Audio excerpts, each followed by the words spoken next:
Hi, writer friends, and welcome to the Right Away Afterparty. I'm Nic. And I'm Cath. And we would like to say, one second, real quick housekeeping. If you like what you see and you like what you hear, please share with others. We love what we do and we love to share with you. So that's it. All right, on with the show. On with the show. We are very excited today to welcome Michael Mackay Richards. He is the author of this amazing book, The Traveling Ape, and almost 500 pages long. He lives in London. He's got a beautiful little girl and a lovely wife. And he has traveled to how many? This is probably not updated anymore, right? How a little bit out of date. Little bit out of date. 160 odd. So. Wow. So, Michael Richards, welcome to the Right Away Afterparty. We're so glad. Thanks, yeah, it's great to be here. Welcome. So wait, how many countries was that you said? Because it panned out. So it was 160 odd. So it has slowed down in the last couple of years since becoming a father. Well, there was first the pandemic, and then becoming a father has, I would say, weighed on my risk appetite maybe to go to some of the riskier countries now in the world. Now I've got a family, but yeah, it's not bad going overall. No, I mean, I'm going to be naive here and just say like that just seems like a lot of countries. It's just like, I didn't even know we had that many, honestly. Like, that's a lot. That is a lot. It's about 80%. Okay, so. Wow. So I suppose the first question we need to ask is, what was the motivating factor for going to all those countries in the first place? Yeah. Yeah, well, that's a good question. I went away on my gap year. I don't know if they have this in the States. Sometimes you take a year off between school and college, and you can a lot of people do it, and you go and travel. So I got a bit of the travel bug there, and then we had long summer holidays at university. I traveled a bit more there, and then, living in London, what's great about it is you have within a 2-hour flight, you've got about 50 different countries, some of the most interesting cities in the world. And me and my friends, when we were working in London, would go away for long weekends. And I think it was when I was about 26, I was like, I might just count how many countries I've been to. And it was, almost 100 or something, or wow, 90. And it was at that point, I was like, well, you may as well try and see as much of the world as you can. And I think that the goal, ultimately, whether it still stands, I don't know, the goal was to try and visit every country in the world. And what was interesting about the goal is it forced me to go to places that lots of tourists don't actually visit. So you go to more off the beaten path destinations. And actually, for me, those are often the most rewarding experiences when you're traveling in places that actually not many people have been to, whether it's like Iraq or North Korea or places in Central Asia that, they only get a handful of visitors a year. Go there and you really feel like you're getting more of an experience of what it's like to live in different parts of the world. And so for me, that was what it was. I just found it incredibly rewarding. It was the activity that makes me feel most alive. Like, whenever I do it, there's something about being away and experiencing new things and cultures that really just fires me up. It's still my big kind of passion in life. So where the goal came from and where the book came from ultimately. And when you went to these countries, you didn't have the agenda that this was going to be a book, right? Or did you already kind of make that assumption about it, or? No, not at all. So I think I started a travel blog. Again, there wasn't the idea to have a book necessarily at that stage. And just for context, for my career, I am a writer, but it's what's the best way to put it? It's slightly more academic style writing. I'm an economist and political risk analyst for the Economist Intelligence Unit and a couple of other companies. So I was already writing in my career about the political economic outlook for a variety of different countries about the world, which also sort of chimed to, my interest in the world and my interest in different countries. And it was, with the travel blog, I was doing that as well. I was like, it'd be nice to write something that I can express more of my own personality in. Can write from a first person perspective, and that got a bit of traction. And I think it was just before the pandemic, actually, really, where I was traveling still. I was based in Australia at the time, and I thought to myself, actually one day I was really enjoying the writing I was doing on the blog and wanted more of a kind of an even bigger page and scope to express myself. And I said, this is what I've said, when you've been everywhere, you will write the book, maybe in 10 years or something, 20 years. And then obviously the pandemic happened, and it's like you're stuck at home, you couldn't travel at all. For a lot of people, if you, I feel for people who have kids at the time, because it must have been chaotic. But at the time, I was just living with my partner, and we had this spare time, and it was quite a quiet time. And I just thought, actually, maybe now is the time to start. So that's when I decided, actually, like, why not start it now and just see where it takes you. And I think from beginning the book to it being finished or published was about 2.5 years. Okay. Yeah. Wow. Astonishing. Yeah. Astonishing. And the title, did that title come to you straight away, or was that something you worked at? Because it's a very interesting title, The Traveling Ape.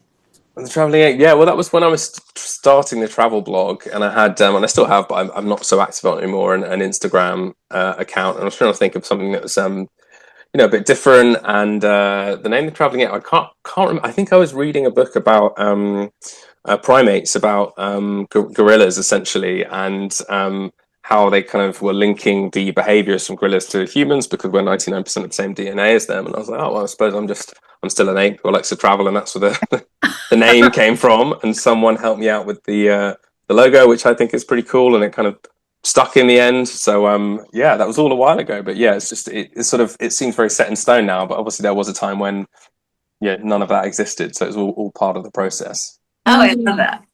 I think you have something that, I don't know, we can always cut this part out if you'd rather not talk about it, but I want to put the question out there. When you were a young boy, you come from a family that travels, likes to travel for holidays and things like that, and you hated flying at the time.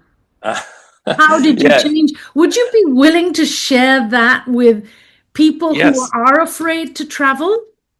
Yeah, definitely. So which it seems absolutely bizarre now. When I was a child, I was a very nervous child. Generally, I was just about everything. Really, a very anxious child, I would say overall. And one thing I was the most anxious about was flying. I could not, for the life of me, bear it really. And I think it was when I was about 13 or 14. I think we were going to go to France on a family holiday, and I was like, are we going to drive? And it was like, oh no, we're going to fly. And I was like, well, I'd actually just rather stay at home if I can. And that's my mum. And that's what my mum said. And I went in the end, but that was when my mum said, like, oh, you've really got to try and do something about this. So we went on this British Airways fear of flying course in Heathrow Airport. You have a day of sort of conversations, pilots discussing how flying works to make you less scared. But I think at the end, the thing that really made the difference was someone came on and I don't know if it's the best word, but hypnotized us in some way. It was like sort of drew us into a meditative state and allowed us to reframe our view of flying. And then what you do actually on the same day is you go to the airport and you go on a practice flight around the UK. So you take off and come back, which obviously if you're scared of flying, the idea of getting on a plane that just drops you off at the same location is just like, unthinkable that you would do that to yourself. But I did that, and that made a bit of a difference, definitely immediately. And then what they said is this will take a little bit of time to sort of bed in. And it really did. It sort of, the more and more I flew, the more I got used to it. And now, obviously I wouldn't have done, this book wouldn't be here. I wouldn't have done the travels. And I feel very grateful that it was my mum that sort of prodded me when I was a teenager to get it sorted. Because I know some friends that are still scared of flying. It's not a nice thing. If you are scared of flying, you need to fly for work, or if you want to go somewhere and just have that terror. Because when you're actually, what I found difficult is when you're, on your holiday or whatever, you would be counting down. You're like, oh God, got through the flight. Oh no. 7 days till I have to do that again. And it just really like weighs over you. So, that was a real turning point. And I have to thank my mum for that. Wow. Well, now you probably, those little countries that you go to, you probably get like a little jumper plane, like to get into some of those, right? Like yeah. So little airports. And actually, I think it's one of the chapters of my book I talk about. They, a lot of the Pacific Islands, for example, you are flying in really tiny like planes that you can see the pilots. And I remember in New Zealand, a lot of the European pilots or people that are training to become pilots you go and live in New Zealand for a year and you learn to become a pilot there. And I think these kind of very short trips is where, you know, people cut their teeth. And I remember I think it was flying from Vanuatu to one of the islands within the country. We got met on the tarmac by the pilot, and he must have been just 21. He just looked young. You're like, I was like, fortunately, I wasn't scared of flying at this point in time, but I was just like, oh, how long have you been a pilot? He was, I qualified last week. So I was like, okay, so this is your first route that you're doing. I was like, okay, there we go. But yeah, that's something I definitely would not have done had I not been a flying course. Well, 21. Thank you for sharing. With boys the night before. Oh my gosh. So back to the book then. You know, it's incredible as writers, and sometimes we just have to do some things that are totally unexpected. So you're writing the book in the pandemic, and how do you put it together? What's the process? Do you write about a chapter a week, or have you already thought how you're going to publish it? Walk us through. So I think in terms of the writing process, you can now, when the book is out, you can look back and say that there was some grand plan throughout, but actually you kind of look back and you're like, really, yeah, when you're doing it. I think the best advice I got, it was from someone who'd written a book before, and they just said, I think it was Ernest Hemingway that said the first draft of anything is absolutely rubbish. So it was really a question of like, just write. It was like with the blog, it was a question of like, just write. And I think my process was like, I'm going to write, you know, before I start my working day, just do 2 hours of writing every day. I find I at least can't do more than about 2 or 3 hours of decent writing. You just lose your momentum. So it's first thing in the morning when you're feeling fresh, when you have a coffee, just sort of see what comes out. So I had at the beginning a pretty good idea of the different sort of themes that I wanted to discuss, some of the anecdotes as well that I wanted to discuss. And so I guess there was a structure, but actually the first draft of the book I wrote was just so different to the actual book that comes out. And this is what everyone says. Yeah. You know, I think you become, not the mistake, this is a part of the process, but the mistake I made maybe is that you have this vision of what it's going to be like. You write your first draft and then maybe you get feedback and you've become so attached to what you've written that you're like, oh, you know, someone's just said actually like that whole chapter that can go in the bin, and you're just like, yeah. And I think it's sort of like another phrase I heard, it was like you've got to be willing to kill your darlings when you're yes. So it's like to not be too attached and just to say, actually, in the early stages, don't focus on making every sentence, because what I did, I made every paragraph and every sentence to try and read as well as, but this is before the days of AI as well. So, you know, it was all done by hand, making everything read as good as possible. But actually the book is going to go through so many different iterations that is the thing to do right at the very end, where it's like, okay, this is the actual book now we can go through. And actually just accepting that part of the process is you have to get writing just to see what happens. Unless you start writing, unless you start putting yourself out there and getting used to it, the book is not going to write itself. If you start writing, even if you write chapters that get removed, even if it all changes, it's part of the process, isn't it? With lots of false peaks of amazing, I finished, then you realize actually just started. Yeah. Great advice for any writer. Great advice. Write the book. Get to the end. Be ready to kill your darlings and not feel bad about it. And somebody told me, when you kill those darlings and you get rid of them, don't file them away for another day, another book, another situation, because by the time you get to that other situation, you're going to be a completely different person, writer and whatnot. So that was just part of the process. Very interesting.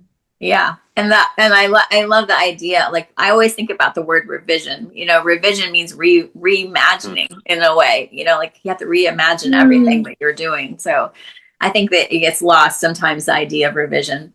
That people are, it's not just about, you know, switching around sentences. It's about actually restructuring sometimes. So yeah. And it can sometimes be small changes, but it can be big changes. And I think the thing for me that was the most useful was actually taking large breaks from the process of writing. So going through the book, from starting to, you know, getting out there, maybe 2.5 years or something, but that was made up of periods of sort of 2 months of intensely working on it every day. And then actually putting the book in a cupboard somewhere and just not thinking about it at all, not allowing yourself to read it, and like really having to be. I can't remember who told me this. Again, it was just great advice. It was Great like advice. you really need to have breaks for it where you just don't think about it.